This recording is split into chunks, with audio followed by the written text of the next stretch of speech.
Hey there, film fans. I'm Jeff. I'm John. And I'm Dave, and welcome to the Love of Cinema. A pod in which that did not sound like John. A pod in which we'll challenge one another to discuss movies, both new and old, with a strictly positive critical eye.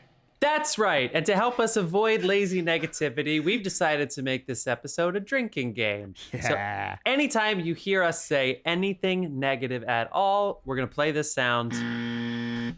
That sound means that we are taking a drink, and we hope you drink along with us. So, pour yourselves a glass, and we're going to talk about a movie that's the answer to why you should never answer the door with an erection.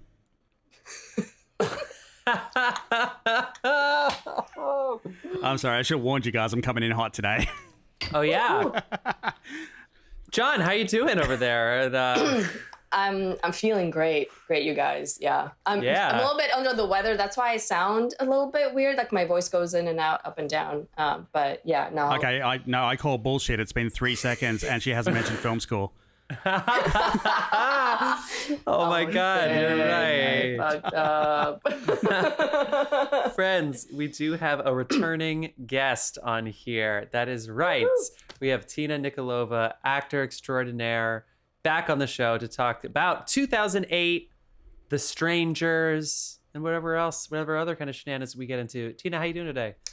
I feel amazing. Thank you guys for having me. Yeah. Do you I am remember? a little bit under the weather, which is why I am drinking a hot beverage, but it does have alcohol in it. Okay. Yeah. I What's promise. in it? I have some Amaro in it. It works for the British. Yes. I want to shout out my friend Carl. My friend Carl was the first ever brand ambassador for Mortlock whiskey, Scotch whiskey, and he just started clearing out the whiskeys of all like the tastings and stuff that he got. And so today I finished Stranahan's. Was a gift from Carl, and he gave me so much shit that every week I got a different whiskey. But this is Rocky Mountain Whiskey here. We are not a drinking podcast. Yes, we are. We're a drinking podcast. We absolutely pretend to be a movie podcast. But Tina, do you remember what movie you were talking about with us last time we were on the show together? We don't. Oh, yes. You don't? I do. I remember very vividly. Oh, my God. What was... It was After Sun, right? Wasn't it? No, was you After wanted to be Sun. on... Yes, that's right. It was After Sun, yeah. Hell yeah, I knew it. We were because you had done women talking already, so That's we right. decided to. Yep. Yeah. And then didn't you hit us up as well? I want to do a Barbie episode, and we were doing the Barbie episode at the time we read that message out. And Yeah, I know. Fail again. We did that for Sorry our about 200th that. episode. And now you made me watch a movie that made me kind of low grade hate you, Dave. So I love it. Yeah, Tina, get that drink count up. Yeah, people. yummy. So we're That was doing a the pure random spite year. buzz. So, with the strike and everything, we're doing the random year generator. Occasionally we'll have some mini reviews for people who go out and see some movies and want to give you a spoiler free, like couple minutes on, what it was like. But as opposed to breaking down the new movies, which every podcast does, we're giving you the random year generator. We got 2008. It's sort of the Slumdog year. Again, I'll give you a little breakdown of that year, but we picked The Strangers, which maybe was a surprising choice, but it fucked us all up. So pretty soon I'll be doing a mini review of the Marvels, because apparently I'm the only one that's going to see it out of the world. So... Tickets are down, man. Tickets. I don't know if that's buzzworthy, but tickets are worse than Black Adam, apparently. Guys, the bubble burst. I don't know what to say. The bubble burst. I watched an episode of Loki, though. That was really, really good and got me back. So we're good. Yeah. All right. We'll talk about all the stuff we've been watching soon. We're going to go ahead and shout our sponsors out. Dave, I guess you wanna do the honors? I don't know who our sponsors are. Oh, okay, cool. Thank you so much for sponsoring our show. Dawson has been on our show 3 times in the past 3 months. Oh, that fucking guy. Our musician. Go ahead. Musician and artist. All the music you hear. Available on SoundCloud, Spotify. Go listen to the Neshin series. It's in our show notes. I don't want to go through it. It's in our We have link a tree as well. voicemail. He's in our link tree. And so is Carlos Barroso, who was our beer sponsor. That's when Carl started giving me scotch. What? Damn. because the beer was so good. Mm-hmm. Carlos, we want more of your beer. I think he has some for us. Anyway, he did reach out and say he has some. So it's sitting there aging like me, basically. all right, so we'll get into all that stuff, all those foolishness. But first, we got some gripes to do. Any news? Tina, anything you want to shout out? Anything that you've been up to? I know you're an actor extraordinaire. Without plugging anything? Yeah, we can't plug anything, but how's life been? I can't plug anything because nothing's going on. Waiting for wait for the strike to be over. Right. Damn. So good. But you did work with Dave, and again, we can't name what the projects were, but what does Dave like to work with? Like, how much of a pain in the ass is he? He's the best. I've nothing bad to say about my Dave. finger was hovering on that buzzer. See? Tricked ya. What the hell? You're calling me a liar. I hear Dave needs an on-set masseuse because of all the heavy lifting he does around the set. Lucky for him, he has one at home, so. Yeah. Yes. Shout out. All right. Any news before we get into our gripes? Anybody want to say anything? Anybody want to shout anything out that's going on in the world? I know Dave's gripe is newsworthy. Let's hear it. Jesus. Yeah, you can go first. Okay. All right. Let's set the gripe timer for 1 minute. Max, formerly HBO Max, has sent a letter out to everyone introducing their new premium ad-free tier and putting everyone else on the legacy ad-free tier. Now, if you're on the legacy ad-free tier, you no longer get 4K HDR. You no longer get Dolby Atmos. I still haven't got a fucking email telling me they're going to do this, and I'm already on the legacy ad-free tier. And it's just like, what the fuck? Are they just like, if you want the legacy ad-free tier, that's now $20 a month. So they're taking services away from people who already have, like, what are these guys thinking? I thought Warner Brothers was crazy before. Like, this is fucking ridiculous. That's what I have to say. This is great gripe, Dave. Great gripe. This is the same thing that was like gas and stuff, like during the inflation boom, where corporations refused to take the inflation on themselves, so they passed it on to their customers. Okay, I just want to point out as well that all this shit is happening before the actors deal. Yeah. Like, all these prices are going up. It's got nothing to do with what they're negotiating at the moment. They're just jacking the prices up. Yeah, I got that email and I was thinking, well, I just finished Succession finally, and I might go through the whole like cancellation for now because I, might switch to watch something else for the moment. Yeah, I'm thinking about ditching. Like, that's how bad it's got. I'm thinking about ditching Max, and like that's the home of DC. So yeah, if you want to watch anything in 4K, it's $20 a month, which is a $4 increase, and Netflix is going to be a $20 premium subscription as well. Yeah. I mean, so basically, again, passing on the price to the consumer. And, we all have heard the stories about the profitability in the stock market was, it was unprofitable. They were just pumping money and then all of a sudden Wall Street came a knocking, and with all these corporate mergers and them hedging their losses and stuff, eventually it was going to be time to actually start, making money and turning profit, returning some of that to the shareholders. Like, that's the thing though. Like they're complaining about churn and how much churn they're getting, and then they go and jack the price up, and everybody did it at once. Like Apple's putting theirs up to $9.99. Max is putting theirs up to $20 if you don't want ads. Hulu's about to go up. My Disney Plus is about to double because I've come off the special offer. Right. So it's going up to 150 or 140 something a year if you want to buy it yearly. Yeah. Like, it's just you're pricing yourself out of your own bloody market. And the ad-supported plans are $9.99 a month, which I guess isn't terrible, but that's extra time, right? Time is money, and that sucks. The only thing that's really annoying is that we're not getting anything more or better. In fact, we are going to be getting less, because that's the only way that they're going to pay for these new deals that they're doing, which is not the actors or writers' fault, by the way. This is the show's fucking fault. No, this is a $300 million budget. But you have a $300 million budget for your show, and it goes to Canada. No disrespect to Canada, you guys are great, and they recycle and compost and weed is legal. But the writers and actors, your stand-ins don't get dick, and it's like, okay, fuck this, I'm going to Canada. But it just sucks when the consumer doesn't get anything better or worse, and even if we were getting a good deal, which I don't know if we were getting a good deal, but now it certainly feels like we're getting a bad deal now. Yeah, you know it's starting to get to that point where it was like, wait, cable was cheaper. Yeah, because you have to have everything now, and everything is at least $15.99, and now it's going up to $19.99. Yeah, just sell our fucking data and give us the shit for free. Like, I don't understand what's so hard about this. Okay, they can have mine. All right, let me do my gripe, and then we'll get into 2008 ends The Strangers. Clock's ticking. Okay, so I was doing some research on 2008. We'll talk about it more later, but NASA's Phoenix, which is an unscrewed space probe, whatever the fuck that is, that sounds very nasty for sure. Sounds like someone forgot to put it together.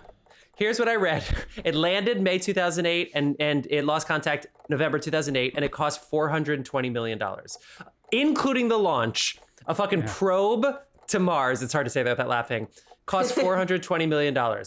articles came out in the past 2 days that said a $7.7 billion extension to the 2nd Avenue subway in New York City has been approved. $3.4 billion in federal and the other four in whatever, state and local. Guys, $7.7 billion, and they're building 3 stations. And they keep saying they're going into the transit desert of the East Harlem. Yes, it sucks that East Harlem has to walk far to 456, but it's not like they're in Tokyo. They just have to walk farther. So basically $7.7 billion so that people don't have to walk as far to the subway. What the fuck? What happened to pricing? We could go to Mars for cheaper. We could go to Mars 10 times. It doesn't make any sense. Dude, 420 million, that's one Max subscription for a year. Yes. I was like, that's nothing.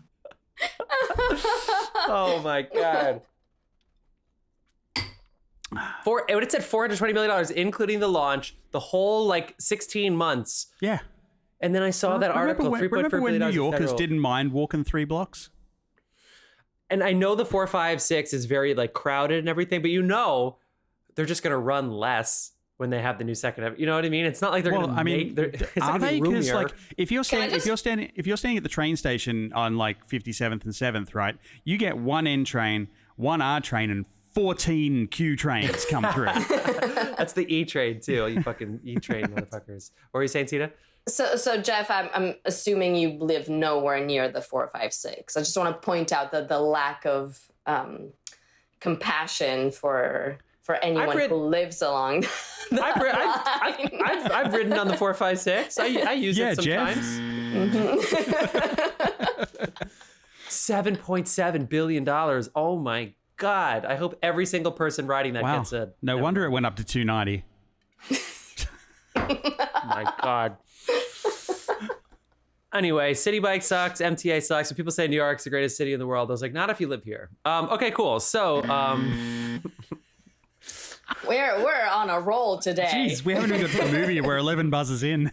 We haven't even started. Okay. The parking sucks. Also, wait, mini gripe. I sat there through the street cleaning with my fucking car, which means I have to sit in the car, and then when the street cleaner it moves. It's just a way of getting tickets. Go fuck this shit. I move my car, the street cleaner comes, it doesn't even clean. The street cleaner doesn't even work. It just mushes around the dirt. It just gets the street wet and dirty. Dry. Oh God, if I happen to be on the street when the street cleaner comes, it's just I try to run away because it's all just dry, just kicks up all of this dust and dirt. The thing that fires salt out when it's going to snow, I copped that in the legs once. Yes, that hurts. Yes. But guys, this street cleaner is like using a broom to clean up shit. It sucks. Welcome to our podcast. New York sucks. Thanks for being on the show, Tina. That's for all of us. Yeah. Everybody's got one. Yeah, because this is once it gets cold, it's not as good. So I need to. Yeah, fair. Are you going to need to duck off to the microwave halfway through or something? Oh, no. I have everything here with me. I have my lemons, I have the honey, I have the alcohol, and I have some hot water. Okay, so wow. I'm prepared. Oh my God. You are definitely prepared. Yes, and because I have a lot to say about this movie. Oh my God. Drinking a lot. Well, let's get into it, friends. It is officially time. I'm going to introduce what was going on in 2008 to set the scene for when I graduated college. I don't. Whoa! Yeah. All right. I moved to New York City. I was actually gonna mention that right after the election of Barack Obama on our world history of. Oh no! Well, my news is much more. It's just more important. You only do this once in your life. I mean, okay, guys. So 2008, Tina, Dave, can you guess off the top of your head what was the highest grossing movie from the year 2008? No idea. Dave, okay. Tina's off the hook. Dave, we just did the face off. We took every summer blockbuster and pitted them against each other. Wait, let me see what one of those was in 2008. Hold on. I didn't put it in the chat. I didn't put it in the chat, unfortunately. It's The Dark Knight, guys. The Dark Knight it made so much money. It was, I think, the second movie after Titanic to make $500 million. I can be forgiven because we left that whole franchise out of our franchise face off when we first started. So. Apparently it's easily forgettable. Well, we left this one, but then we did the summer blockbuster face off. Guys, we have a great feed. That's for Dave. Anyway, Indiana Jones and the Kingdom of the Crystal Skull was second, which I almost rewatched until I listened to the Matt and Mark movie show. Dave, just...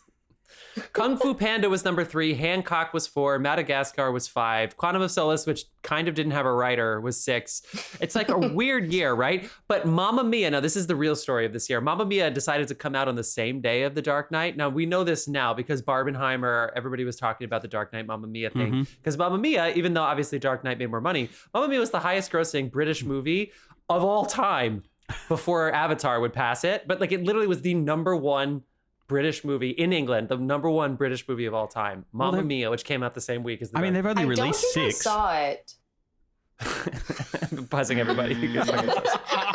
You say it like that. You're like, eh. It's like Hamilton's great. It's like, yeah.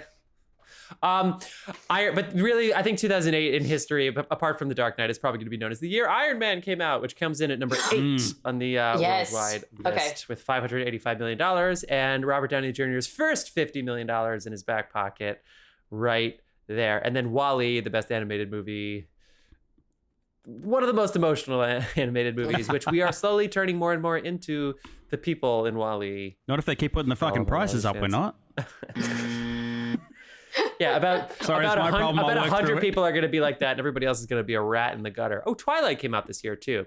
2007 actually made more money. I have a stunty friend who went and saw Twilight, and she was doing a lot of wire work at the time, and she came into work the next day furious at the wire. Like, it's like, it was so bad. It was so terrible. She was absolutely... I think it's still a button to this day.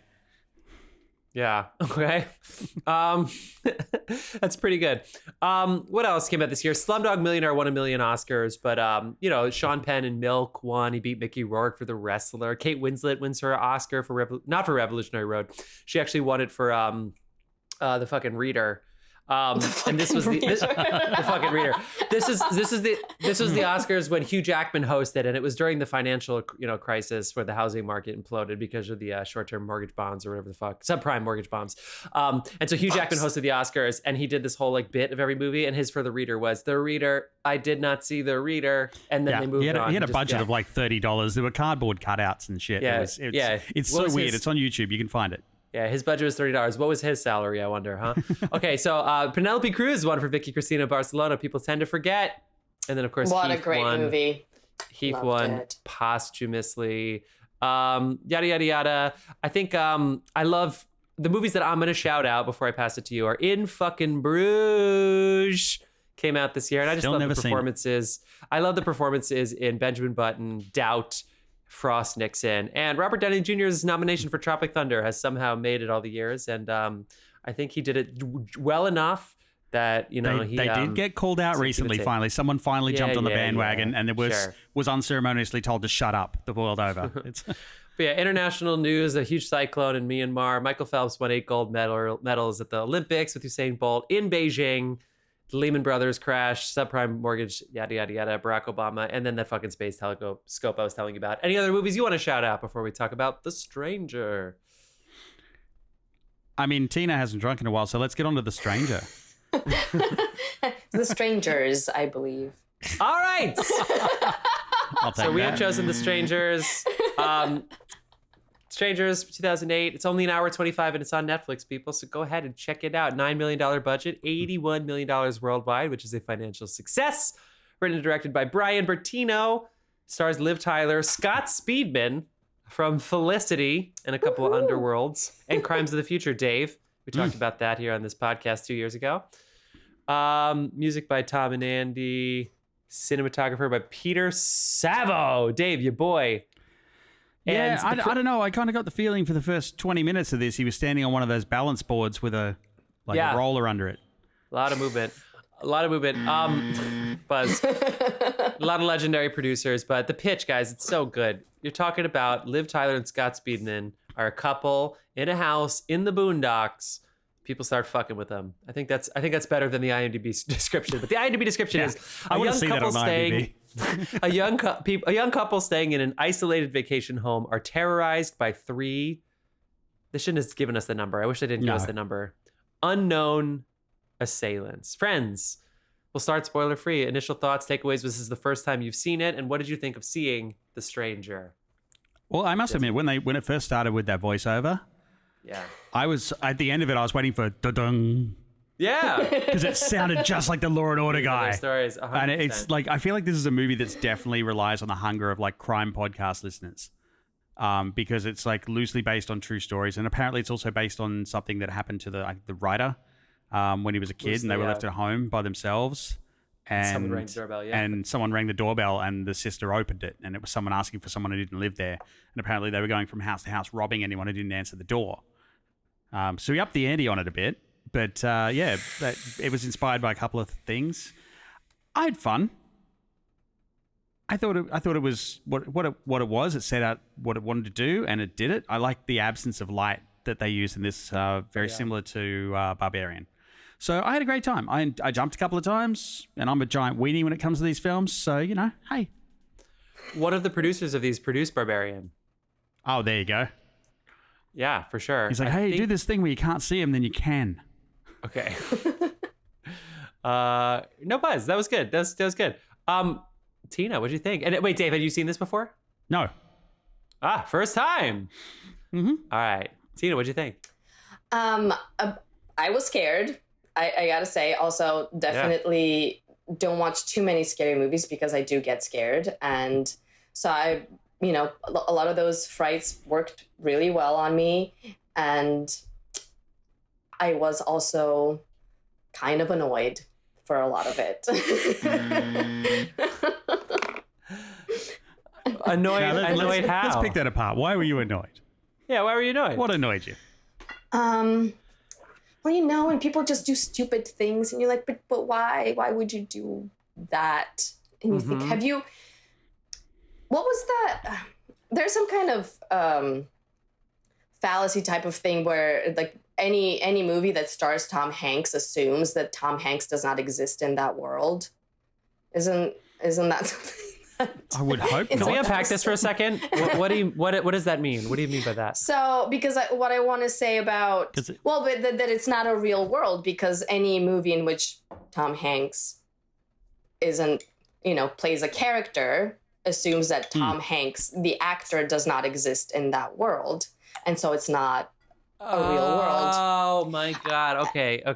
And so when I see a movie like this, I'm thinking, I'm sorry, I just got an image of Tom Hanks sitting in a movie theater going, well, fuck me. Where did I go? And so sometimes when I watch movies like this, and I know these are tropes and people, have to get themselves in some kind of sticky situation in order for there to be a movie. Also apparently based on a true story.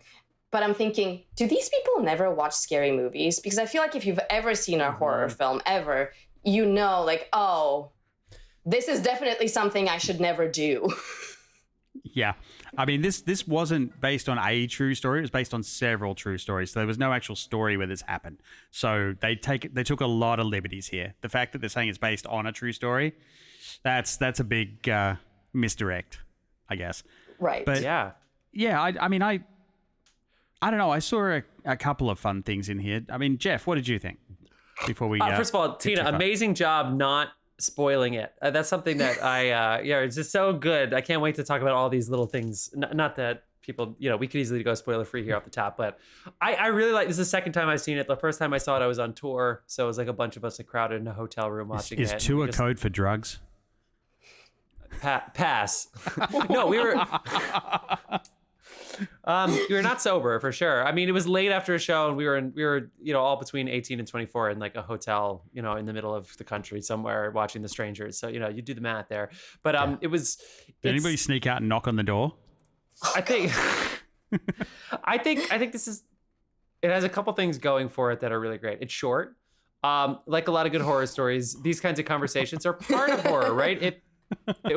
No, I mean, in the sense that the premise is almost a gimmick. Two people are in a house and people start fucking with it. It's got to drag it out, and I love that.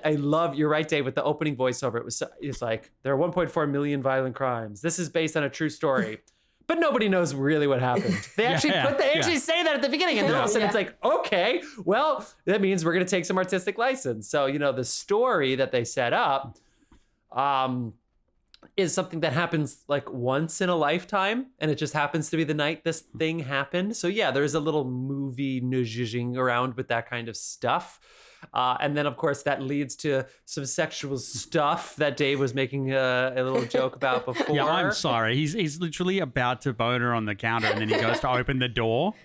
And of course, like, no. So did anybody think they were actually? Well, actually, they could. I guess they could have. But in this movie, you know, some people are gonna laugh. And then yes, 100% scene where there's a couple things where like, this is so fucking stupid. Like, I'd be like, 2008. fucking come back later. Both of you have seen Scream. You're of the age. It's 2008. You were 12 when you saw Scream. You saw it, and you saw it a million times, and you wore the Scream mask for Halloween. You know you shouldn't separate. Stop. You know? Exactly. Exactly. You don't separate. We'll get into that a little bit later. But the truth is, it has some scares, and the premise fucking is terrifying because I think everybody can relate to the premise. Every single person can relate to that premise. I mean, that's the thing. It's like this could happen to anyone. No reason is given. Yep. The last line in the film that they get is terrifying. Yep. And it's like it's scary for like other reasons than just the jump scares and the shit that goes on. All right, let's go into spoilers. All right, I'll turn the Let's spoil spoiler this thing on. 2008 movie. Yeah, everybody ready to ruin this 2008 movie? Woohoo! So James Bond's dead, huh? Okay, that's a dick move. It's a dick move. That's what John did the second we spoilers. went into spoilers. He's like, so let's talk about it. They killed Bond. We were like, dude! Way to dip your toe in the fucking water. And then I knew this was going to happen. My dad was on his lawnmower. And Iron Man dies too. I don't mean. Fuck! My dad was on his lawnmower and like didn't Kids, hear let's that talk we were about going into Santa. spoilers, and then. All right, for all of us, get it out of your systems, people. Get it out. All right, let's spoil the strangers. According to Tina, they already did. Well, no. I just wanted to mention about the voiceover, right? They say, we still don't know what happened. And so immediately I know no one made it out alive. Well, you see that in the beginning too with the kids with the phone call, which is cool, Right. yeah. And so, you know, like, oh, well, so Okay, that is the one thing I didn't like about this, and I'm going to skip straight to that end scene. Because Spoilers, we're on final, the end scene, yeah. the final scare cheapens the whole movie. They could have, they really should have just left that out. That was a mischoice. That was bad. Because it's not like she was a killer. If it was a killer who was dead, and they thought he was dead, and then he came back and like killed the kid or something, that would be terrifying. But Liv Tyler dies. She's dead. She's dead. Yeah. She pretty much got stabbed through the heart. It's, you know, the one thing I did like is this didn't start how you're kind of expecting. Like it starts with the end of a relationship. I enjoyed that. And I mean, again, that preys on a bit of Schadenfreude. It's like, oh shit, what went wrong? We all know what happened straight up. But it's almost like you go from like that psychological trauma into like a playful psychological trauma when these people turn up and start fucking with the people in the house. But I just want to talk for a second about the male character. Because, I don't know, he was portrayed as, like, he was just entirely dismissive of any feelings she had. It's like I have something to say about that. You can stop freaking out now. I'm here. Like, that was what he exuded. You're a hysterical woman. There's no one here. There's no one here. There's no one there. It's going to be all right. Yeah. God, yeah. Well, I'm going to go outside and save you. It's like, okay. I don't really know how to load this gun, but... Yeah. I'll tell you what, for someone who didn't know how to load the fucking gun or use it, he certainly pulled a power move with it through that door. Yeah. Like he somewhere on day 3 he got training. Like they have obviously had a break there. Yeah, on Felicity they did some armament training. I will say though, I made a joke earlier about the cinematography being really, really shaky, and I stand by that. It was shaky as shit in the first start of the movie. But when we got into all hell breaking loose, it really lent itself to it. It was like I enjoyed it a lot more. But when they're doing those emotional scenes, it just didn't fucking work for me at all. When it worked for me was when, for example, we would see, let's say she's looking out the window and then there's someone behind her and the camera is doing that. It's like, oh, someone's watching her, like someone's moving behind her. So it really allowed for that. Yeah. But it was used a bit too much. So sometimes I'm sure they said sometimes early didn't. on, they were like, the tripod is never going to be in use. It's going to be handheld. It's going to be Steadicam. And I guess the thinking is, if even in the texture of the romantic conversations, at any second, one of those little masks can pop out, because that worked for me. So let's head into my first segment for the episode here. What was your favorite scare? What was the one that actually worked and actually like got you? My favorite. I my did favorite. like an audible like when we first see the first masked. Yeah, that first scare that wasn't a scare, where he just appears in the middle of Or the just frame. appears behind her in the And he's in the middle of the living I room. leaned forward in my chair and went, "Oh Yeah. fuck!" Like Yeah, that's it's like- same. Yeah. Yeah. The first time I saw, I mean, it got me this time too. It got me really good, but I'm glad they did it there because, you know, not that this is rocket science. We're not spending a butt probe to Mars, but we're just making movies. But by doing that, it does, you know, the famous like mirrors thing, right? Where like in Psycho, she's closing mirrors all over the time because you're just waiting for somebody to appear and they never do. At any moment, this person could appear, and it just makes the movie more tense. So I'm glad that they did that so early, and it was the best scare in the movie for me. Because they were playing with absence of light as well, they could appear in the middle of a frame. It's not jumping in from the edge or the camera spins. They can appear from the middle of a frame. And that's great. And your girl, Dave, from your homeland, Australia. Also, by the way, in 2008, Australia said sorry for wiping out all the Aborigine populations. Actually, that was the stolen generation. Stolen generation. They took That's all their great. kids. Yeah. Yeah. But the British are the bad ones. So anyway, I don't know anything about this politics. I should be getting the fucking shows. Just buzz me and shut the fuck up. No, I'm making a point. My point is, your girl, your country person, Gemma. I was gonna say Gemma Artron. That's not true. Gemma Chan. Yes. No, that's not. No, not that's Gemma not true Chan. either. Fuck. What? Gemma. Ward. Buzz. Yeah, I could have helped him. I was making him work for it. You bastard. Gemma Ward, Australian. The way she does that, his Tamra home, and you can't really see her face. That And is of course, so good. and of course, the light bulb was out. These things go a long way. So I bet you there's a lot of horror fans that All right. are like, Also- good premise, Okay, not a very good horror film. just But wanna- for me, like these things work. Just That quickly works. as well. That was cool. Who the fuck wires their front porch lights in series? Because he only had to screw one light back in for both those porch lights to work. Was the other one out too? I wasn't. Well, I didn't pay that close obviously, attention. because like she couldn't see her face. But you could see her, so or maybe Gemma Ward just knows exactly where her light is. She carries her own just- shadow That around was with her. very well done. That like not being able to quite see her. And, Yeah. Guys, these three did a good job of terrorizing. Oh These yeah. I mean, people. They were the creep patient. factor of those, like, you never see their face, even when the masks are off. Well, I kind of like it at the end where they take out. The first time I was like, why did they do that? But the second time it was kind of like, well, they have to do it now. Yeah. They have to finish the job because they've seen their face, so Mm-hmm. they have to. Oh, I know what that means straight up. Oh my god! That was Everybody fucked watching up. this podcast, expect a visit. oh God.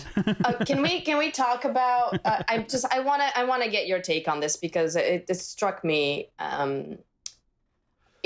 Trying to think. Okay, why is this character, right, Liv Tyler's character, being punished, let's say, right? Like all these bad people come to terrorize her. What has she done to deserve this kind of punishment?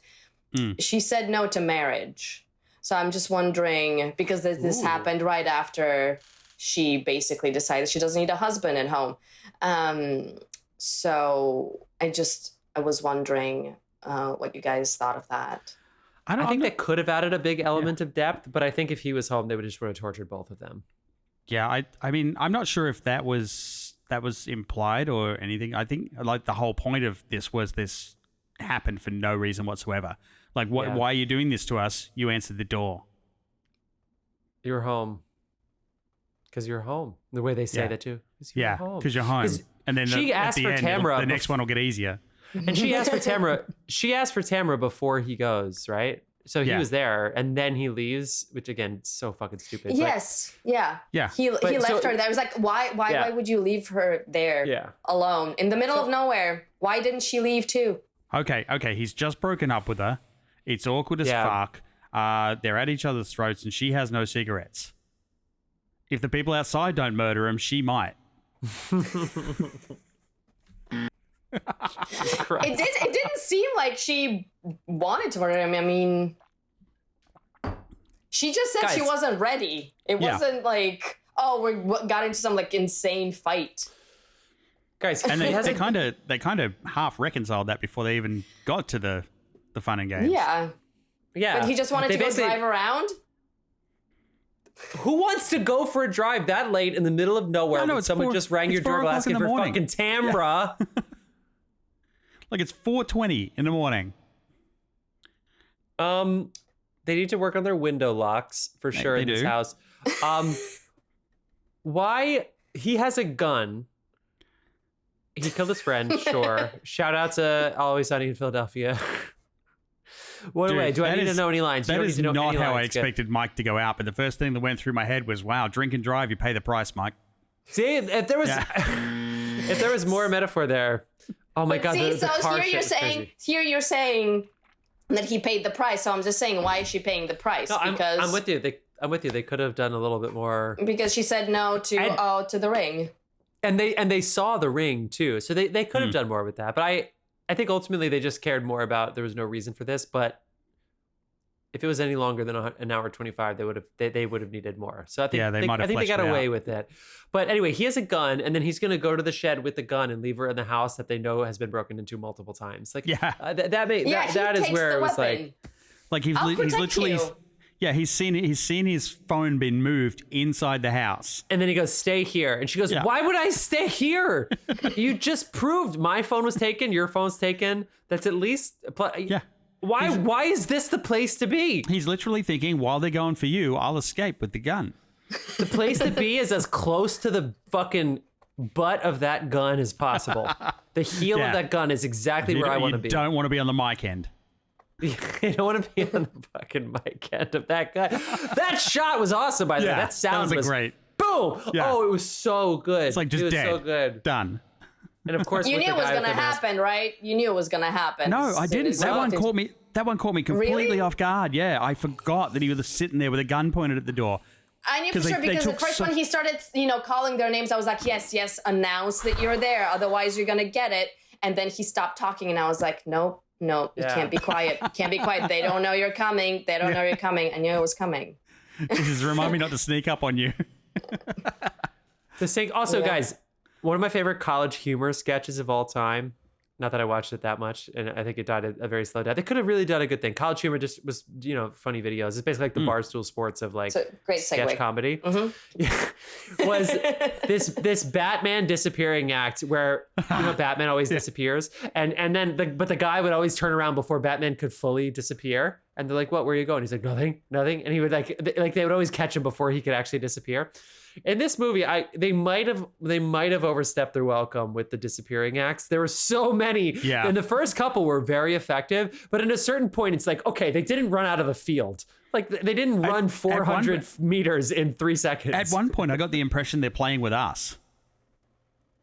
Well, okay, yeah, can I we guess, just but to my point about have they never seen a scary movie? So she's standing right there. They're both watching her.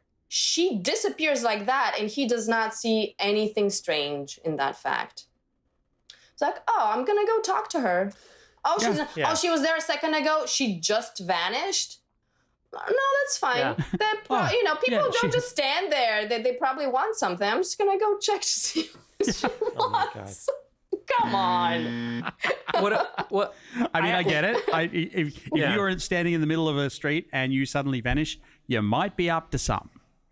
I'm gonna be suspicious. We ended up, luckily for them, they ended up getting the Jurassic Park moment, which is we're in the house for too long, right? No disrespect, it's claustrophobic, but at a certain point, like we just have to get out of the house. So we do the car stuff, like multiple times we go out front. But then, oh my God, there's a shed. I didn't know that. And so we end up getting it, but there was an opportunity to basically like create a new They house. built that shed. Hell yeah. The intruders turned up, built the shed. Like when they run out of here, they're gonna run in there, and we got them. Yeah. They just. I did not expect that to be that funny to you. I'm sorry. Well, It's I not my had best no work. idea what you were talking about for at first, but you just refused to give up on it. So you Yes. just kept going. Okay. I was going to do another gimmick of what was your favorite scare. There aren't that many lines in this movie, but Oh God, I wrote what was some your down. what was your favorite line, and or you can have a part B. What line like is going to stay with you the most? Well, can I go first? Sure. Are you a sinner? Mm-hmm. Sometimes. Yeah, sometimes. That's so good. With the pause, that pause. Yeah. Yeah. Sometimes. Can I have one? And he just held her eye line. And it was really good. And also, there's a fucking destroyed windshield on the front of that truck when they pull over in front of those kids. I want to just quickly divert quickly. When they're in the car and the car's pulled up behind them, and they've turned on the headlights, and there's a guy in front of him. Like, my wife is straight up like, run him over. Yeah. You've got a car. He's not going to fight the car and win. Dave, the F1 fans would say, he didn't have the tires. They didn't have the tires. All right, someone else's line. Tina, go ahead. Thanks for lighting me a fire. Oh, passive aggressive as fuck. That's good. Yes. I just there's some lines that she said that I was like I don't like. James, we need a gun. I mean, come on. Yeah. There were a lot of lines there that James, were like, I'm James, just trying you know to what be... we need? You know what we need? What do they call those? Oh yeah, weapons. Yeah, I'm just trying to reconcile and stab you at the same time. It's Speaking of stabbing. Oh, wait. Do you have another line? I don't. Jeff? I have a couple. No. But go. Is there anything else you want to shout? I have a couple. Yeah. Go for it. While I make myself another drink. I think the one that's the scariest, and I spent a decent amount of the pandemic in a house by the shore, out of season, and so, which sounds fancy, I guess, but it was like at night with the glass and everything, it would have been very, very easy to ruin our psyches. It would have been very easy to fuck us up. Noted. You get like one kid in a mask to just like stand outside the glass until we noticed. And you know, I'm getting the calling gun. the cops. I don't I'm know. getting therapy. Yeah, I'm getting yeah. gun, and That is a that dangerous kid game to could've- play in this that day kid and could age. have easily disappeared. Like it really, it was spooky. It was definitely not a place to eat edibles. I mean, the one that always is going to stay with me is Because You Were Home. Because you're home. I think another one that always fucks me up is after that whole conversation outside, which, by the way, it's 4 a.m. where she comes looking for Tamra, and he still leaves to go for a drive. It's 4. If I was in that country house, also, if I was in the shore house at 4 a.m, someone knocked on the door, I am building a fucking barricade until the sun comes up. There's no way that I'm like, let's go back outside. That's also, no way. Who the fuck is building a country 24-hour bodega? Where's he going to get these cigarettes? Where is he? He's obviously going. So what the? But also, so she calls him and says she came back. He does not believe her. She's very scared. She says, "Stay with me on the phone." The phone cuts out, and he's not at all concerned.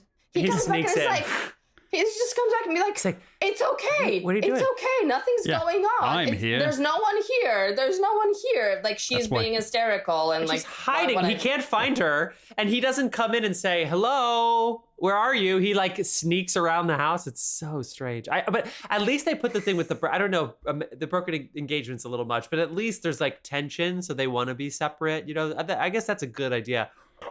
But anyway, the line that stays with me is, "Tamara's not here." No? Oh, no, you got the wrong house. Yeah, sure. Yeah, sorry. And then she goes, "See you later." Oh, yes. Yeah, that was great. If a stranger ever says that to me, see you later. Yeah. You know what'll trigger me? If I'm hiding in the house, if I'm hiding in the house with a gun and country music plays on, I'm coming out blasting, man. I'm not going out to a fucking country song. Yeah, real hacker. Mama tried. Mama tried what? To raise those psychopaths better? Like, what did Mama try? That's the name of the song. But also that no one tried to just like stop the music.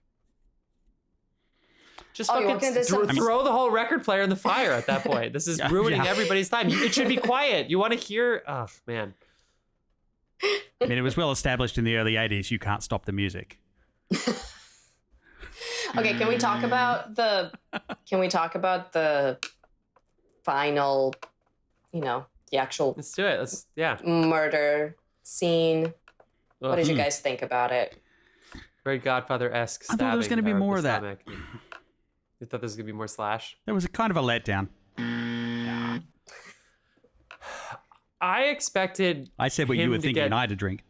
I expected him to get slashed up a bit. And then what's that? There's a movie I'm thinking of where they slash someone and the person's still alive and they pretend like they might actually live. I don't know. This sounds vague. Yeah. But like, I mean, they can't afford that level of effects. They couldn't afford a Steadicam. they had I think they had one. Anyway, $9 million. And they built the shed too with that budget, Dave. I thought there'd be more slashing. What do you think, Tina? I understand that at a point like that where you feel like there's nothing else you can do, you sort of give up. But I'm also thinking, do you give up though? Because it just feels to me like I know where the knife is coming from. The knife is right there. This is what's going to kill me.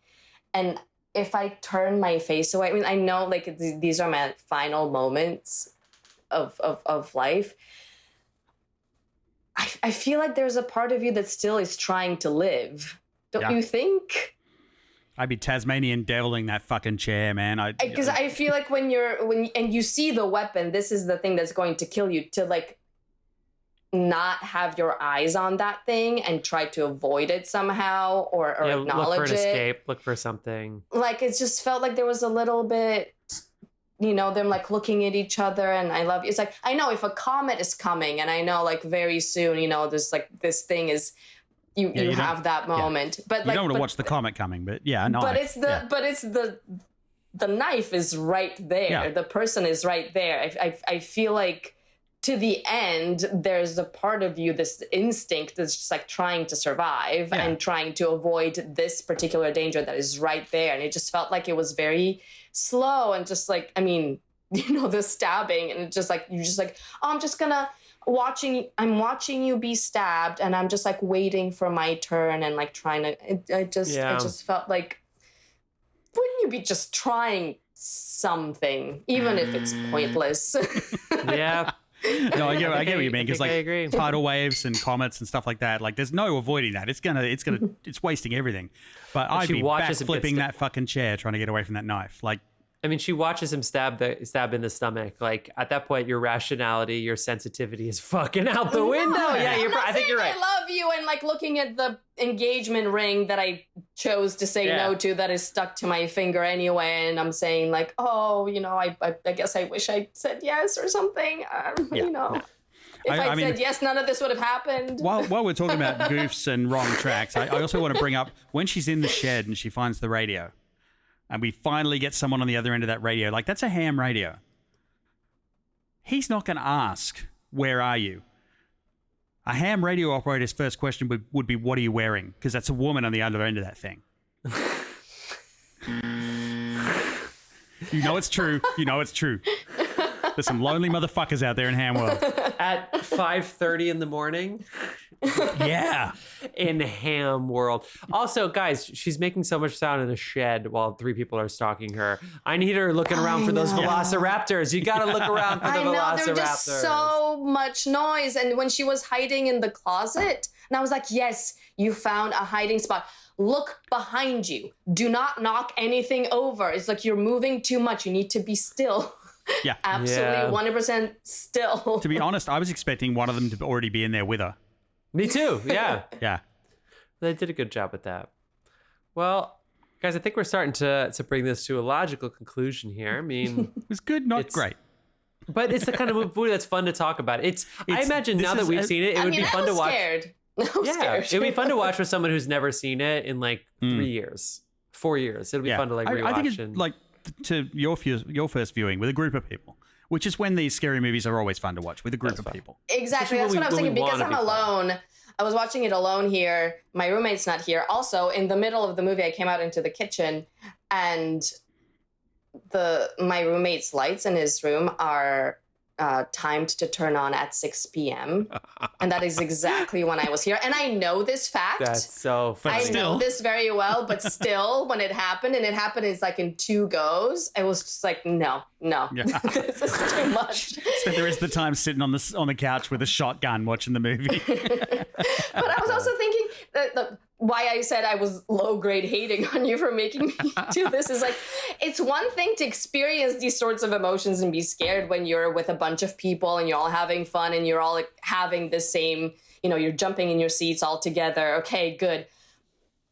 But if I'm sitting here alone and I'm watching something and the moral of the story is there is no rhyme or reason. Yeah. Bad shit just happens. Every day. And why? Well, in America we're bored, so we're just gonna go and terrorize some people. Yeah. I don't feel very happy about that. I don't get any satisfaction of seeing something that's even, scary, but you think there's some sort of meaning to it, some sort of reason, and you can see the sort of the layers, and you're like, okay, and then someone gets away, or there's some kind of logic to it, but you're watching something and says, no, we just terrorize people. Yeah. One psychopath Sucks to be you tough. for going through it all on your own. Yeah. 1 psychopath is tough. 3 is yeah. How do they become? Where do they meet? How do they know? What's the first conversation that says? Craigslist. Have you ever wanted to Craigslist? Yeah, honestly. Hey, 2008. Yeah, probably. Yeah. All right, friends. Well, that concludes our conversation with Tina Nikolova about 2008's The Strangers. I'm sorry you watched it alone. I actually watched it alone too. The significant other, Angela, is in London, and I waited until like 11 to start this, and I was like, "Shit, no, I can't." Like, it's late, and I gotta push play, and I gotta go, and there's nothing else I could do. The only advice I can give you is don't look behind you. And leave all of your windows and doors open because why not? Because it won't help. Yeah. Dave, do we want to set up next week's episode now? Do you want to spin the random year generator now? If Or do you wanna like. wait? Let's do it. We'll spin it now, and then we'll do what you've been watching. Give you our recommendations of the week. Let's go. What are we going to be? What are we going to be in store for?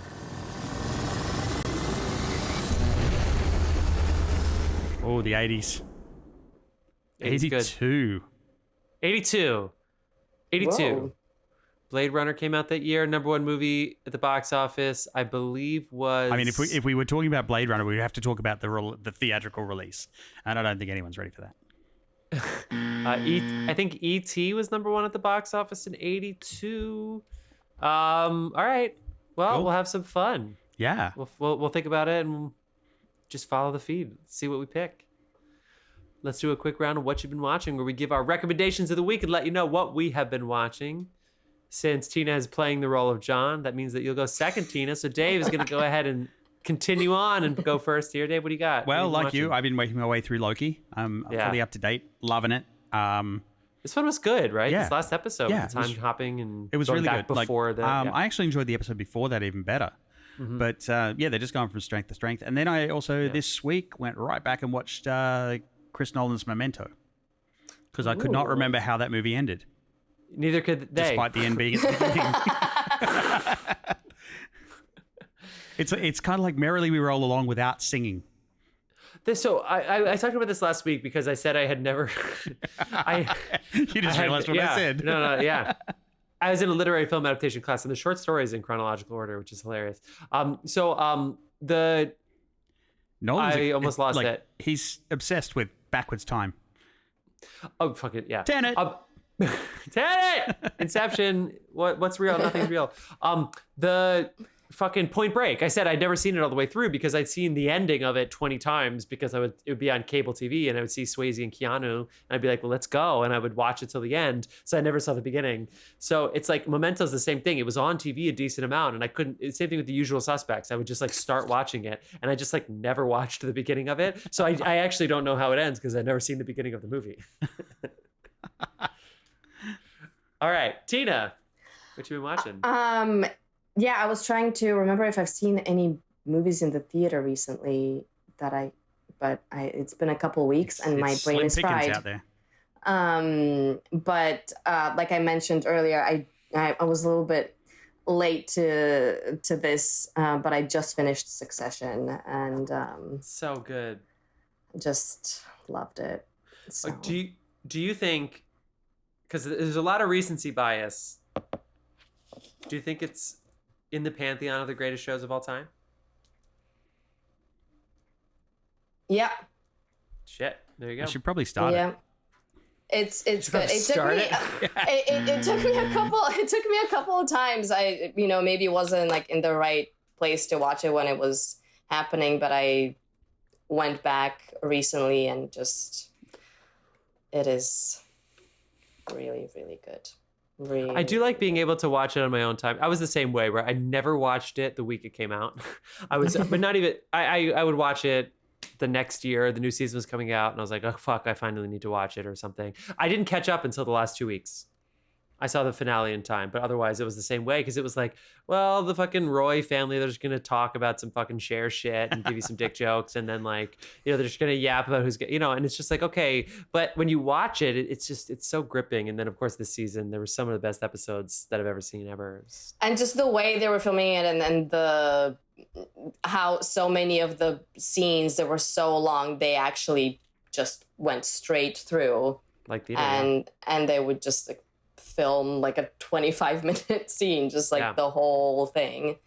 So besides the episode The Wedding, which came out this year, I think it was episode 3, 4, 5, somewhere in the early episode range of this year. Besides that one, do you have any other episodes to highlight? Because I have one that for me was like, bam. People love the hunting episode from season 1. There's another one for me. What do you think? I would say season 3 finale. Yeah. Was pretty spectacular, but is that the episode you're talking about? Is that actually for me? It was the season 4 finale where the mom calls and she gives up her vote. She trades her vote in. That one's huge. But the season 3 and season 4 finale, both of those for me are just like holy shit. Well, season 4 is the last one. That's not the season 4 finale. Is the series finale. The season 3 finale, then. Yeah, so that's the one I'm talking about. I was like, about. hang on. Oh my god! Have you well, not you finished go. the series? Wait, there's only 4. Wait, the wedding. That's a different wedding. The different wedding. The mom's wedding. Imagine That finding season out you where get a they whole leave the other wedding. season. The one where they leave the. The episode. Try not to spoil it for Dave, but the episode in season 4, when the thing happened that everyone was expecting would happen, but it happened when no one was expecting would happen. The way that episode was shot. Yeah, that's you know exactly what I'm talking about. If there's ever going to be an Emmys for this year, they should have gotten all the votes because by the time people vote, it's what I mean. Hopefully, oh my god. Anyway, Succession. Yes, okay, but that episode. I love it. So this weekend, guys, I was so ready to watch Killers of the Flower Moon. I was so ready to go, and then I'm adjudicating something that I forgot I was adjudicating, and I got the email. And it's so much. I literally was asking Dave. I was like, "So YouTube, like, how do the YouTube statistics work? Because I have to watch all these videos." I literally was like, "Can I cut corners?" And Dave was like, "No, I'm not. I'm doing my job, and I'm very happy about it. But I just totally lost like 10 hours this weekend. 10 hours this weekend. I lost. So you on did this see thing. it. I'm getting paid. I'm very happy. It's a great job. It's a great gig. But I forgot that it was this weekend. I was like, oh fuck. And it's all virtual at least. But anyway, so I didn't get to see that. So after this movie ended, I was like, well, I can't go to sleep right now after watching this. So I turned on the Beckham documentary. So I started that. I've only seen one episode and it's good. Loki I'm watching. And for Halloween, I had never seen The Others, which is the Nicole Kidman kind of ghost story movie. And what's so funny is after the end of the movie, when it ends, I go, you know what? I feel like I know about this movie. Like once I've seen it, I was like, oh yeah, I feel like people talk about this movie and have spoiled the ending or the gimmick or the gag or whatever of it. And I forgot until it was over. I do let myself forget. I let myself be a dumb movie watcher as best as I can. And I totally forgot. I've seen and it. Yes. Dave, when you and I watch Coda, I had no idea what was going on. He's He, mad about my he watched sound. Coda with his fucking sports settings on the TV. My TV was brand fucking new. All right, it was brand new. As you can I see, just there's did some hot whatever. button It issues sounded still. great. It sounded great. You came over. You sat on my uncomfortable couch that came in a box, and I appreciated it. We drank 9% beers. We got drunk, and we cried. What do you want? Okay. 1982 next week. Tina, thank you so much for joining us this week. It was so nice to have you back on. Thanks So for having fun. me. This One of was these days fun. one of these days you'll have some say in the movies that we pick. Okay. But no promises. All right. You've been on twice. We might take a request next time. Maybe next time. Well, thank you so much again. We really appreciate having you on. I Thank can't you, wait to guys. hear about all the things you're up to when this fucking strike ends. Yes. Which they met yesterday on Saturday, so usually Yeah. that's a good sign. And I mean, they're reviewing the Yeah. proposal, so we'll see. all right. See. Thank you so much for listening to Film Fans. We will see you next time. Peace.